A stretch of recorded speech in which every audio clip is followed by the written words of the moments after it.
આજે આપણે ઉનાળાની ગરમીમાં શરીરને ઠંડક આપે, ડાયાબિટીસ, કોલેસ્ટ્રોલ અને વજન ઘટાડે એવું ખીચું બનાવીને તૈયાર કરીશું. તો છેલ્લે સુધી વિડીયો ખાસ જોજો અને મારી ચેનલ ઉપર નવા હો તો ચેનલને સબસ્ક્રાઈબ કરી દેજો. અને જો ફેસબુક ઉપરથી જોઈ રહ્યા હોય તો મારા ફેસબુક પેજને ફોલો કરી દેજો, જેથી દરરોજ નવા વિડીયોના નોટિફિકેશન સૌથી પહેલાં તમને મળતા રહીએ. તો ચાલો આપણે બનાવીએ ખીચું. ખીચું માટે આપણે અહીંયા લીધો છે જુવારનો લોટ. જેટલો જુવારનો લોટ છે એટલું જ સામે દહીં લેવાનું છે અને સામે એટલું જ પાણી લેવાનું છે. હવે દહીં છે એ તમને જો ખાટું પસંદ હોય તો ખાટું લેવાનું, નહીંતર મોળું પણ લઈ શકાય. અને દહીં નથી તો 2 વાટકી સેમ છાશ પણ લઈ શકાય. સાથે આપણે હવે 1 વાટ જુવારનો લોટ લીધો છે એટલું સામે દહીં નાખી અને પહેલાં જુવારનો લોટ અને દહીં મિક્સ કરી દઈશું. ખટાશવાળું દહીં, જો ખાટો લોટ પસંદ હોય, જેને ખાટો લોટ પણ ઘણા લોકો કહેતા હોય છે, તો તમને એ પસંદ હોય તો તમારે ખાટું દહીં લેવાનું, નહીંતર મોળું દહીં પણ ચાલે. સાથે આપણે જ વાટકીમાં પાણી ભરીને નાખી દઈશું, જેમાં દહીં ચોટેલું છે તો એ પણ આવી જાય. એટલે સેમ પાણી નાખી આપણે અને સરસ રીતે મિક્સ કરી અને એક સ્લરી તૈયાર કરી દઈશું. તો આ પરફેક્ટ મેજરમેન્ટ અને માપ છે. તમે જો આ રીતે ખીચું બનાવશો ને તો ખીચું પરફેક્ટ બનશે. ન પાણી ઓછું પડશે કે ના વધારે થશે, એકદમ પરફેક્ટ માપ છે. હવે સાથે આપણે સ્વાદ પ્રમાણે મીઠું નાખીશું અને કલર એકદમ ખીચાનો સરસ આવે એટલે હળદર નાખી દઈશું, અડધી ચમચીથી થોડી ઓછી એટલી. અને ફરી આપણે સરસ રીતે મિક્સ કરી દઈશું. હવે બીજા મસાલા છે આપણે પાછળથી કરીશું, એટલે આમાં હળદર અને ખાલી મીઠું જ નાખીશું. સાઈડમાં રાખી અને ગેસ ઉપર આપણે પેન રાખી 1 ચમચી તેલ નાખીશું. તેલનો ઉપયોગ બહુ ઓછો કરવાનો છે. તો ચમચી જેટલું, નાની ચમચી જે આપણે ખાવામાં દાળ ભાતમાં વાપરીએ એ ચમચી તેલ નાખવાનું. ત્યાર પછી એની અંદર આપણે જીરું, તો જીરું પણ વેઇટ લોસમાં કામ કરે છે, જેને વજન ઘટાડો એના માટે. તો વેઇટ લોસ ટી હું તમારી સાથે શેર કરી દઈશ કે જેનાથી વજન ઉતારવામાં ઘણો ફાયદો રહે છે. એમાં પણ પેટની ચરબી ખાસ ઉતરે છે. સાથે જીરું ચટકવા લાગે, ફૂટી જાય, ત્યાર પછી આપણે એની અંદર ચપટી હિંગ નાખી દઈશું. 1 ચમચી ભરીને સફેદ તલ નાખી દઈશું. અને અહીંયા હું આદુ મરચાંની પેસ્ટ લઉં છું. તમને આદુ મરચાં, લસણ ત્રણેયની પસંદ હોય તો આદુ મરચાં અને લસણની તમારે નાખવાની. અને તીખાશ જોઈએ એ પ્રમાણે મરચું લેવાનું. મરચું અને આદુ સરસ સાતળી લેવાના. હવે ગેસની ફ્લેમ લો કરી દેવાની છે, ગેસની ફ્લેમ હાઈ રાખવાની નથી. સ્ટાર્ટિંગમાં મેં મીડિયમ રાખી હતી. હવે જ્યારે આપણે ખીચું માટે આપણે જે જુવારના લોટનું બેટર તૈયાર કર્યું છે એ નાખીએ ત્યારે ગેસની ફ્લેમ લો કરી દેવાની છે. સ્ટીલનું વાસણ હોય તો ચોંટવાની શક્યતા રહે.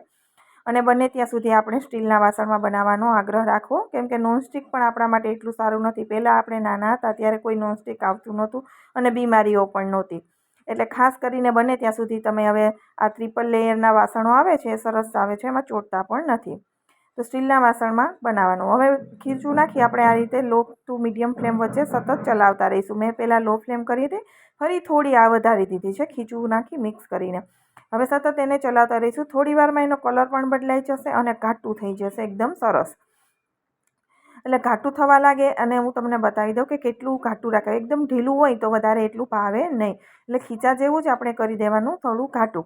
અને જ્યારે ઘાટું થવા લાગે ત્યારે ફરી લો ફ્લેમ કરી દેવાની, જેથી નીચે બળે નહીં. તો અહીંયા ઘાટું સરસ થઈ ગયું છે, તમે જોઈ શકો છો. એકદમ આ રીતે ઘાટું થઈ જાય ને, હજી ઘાટું કરવું હોય તો થોડી વાર રાખી દેવાનું, નહીંતર આટલું ઘાટું હોય થાય ત્યાં સુધી રાખવાનું. પછી આપણે એને ગેસની ફ્લેમ છે હવે બંધ કરી દઈશું.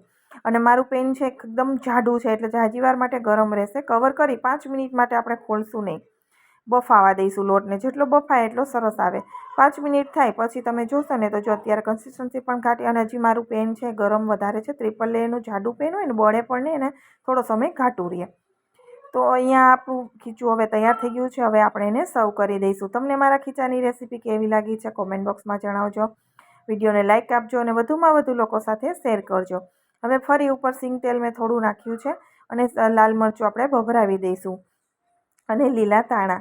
તો એકદમ સરસ આપણે વેઇટ લોસ ખીચું બનીને તૈયાર થઈ ગયું છે, જે સ્વાસ્થ્ય માટે ખૂબ જ ઉપયોગી છે. જુવાર છે ઉનાળામાં ખાસ ખાવી જોઈએ, વજન વધારે નહીં અને ઘઉં કરતાં પણ ઘણી સારી. જે લોકો વેઇટ લોસ કરે છે એમના માટે ખાસ મારી ચેનલને સબસ્ક્રાઈબ કરજો. હું વેઇટ લોસ રેસીપી ઘણી બધી શેર કરું છું, તો તમે જોઈ અને તમે પણ ફોલો કરી લેજો, જેથી તમારું વજન પણ કંટ્રોલમાં રહેશે અને એકદમ હેલ્થ પણ સારી રહેશે. ડાયાબિટીસના લોકો હોય તો એમના માટે પણ ખાસ છે.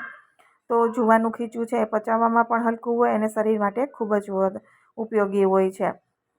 તો અહીં એકદમ સરસ એવું ચટાકેદાર આપણું ખીચું બનીને તૈયાર થઈ ગયું છે, તમે જોઈ શકો છો. જોતાં મોંમાં પાણી આવી જાય ને એટલું સરસ આપણું ખીચું બન્યું છે. તો આ રીતે તમે જરૂરથી ટ્રાય કરજો, કોમેન્ટ બોક્સમાં જણાવજો. તો એકદમ સરસ તમારું પણ ખીચું આ મેથડથી બનાવશો તો બગડશે નહીં, ઢીલું પણ નહીં રહે અને પરફેક્ટ બનીને તૈયાર થશે. તો એકદમ સરસ એવું તૈયાર થઈ ગયું છે આપણું જુવારના લોટનું ખીચું. ફરી મળીશું નવા વિડીયો સાથે. આવજો.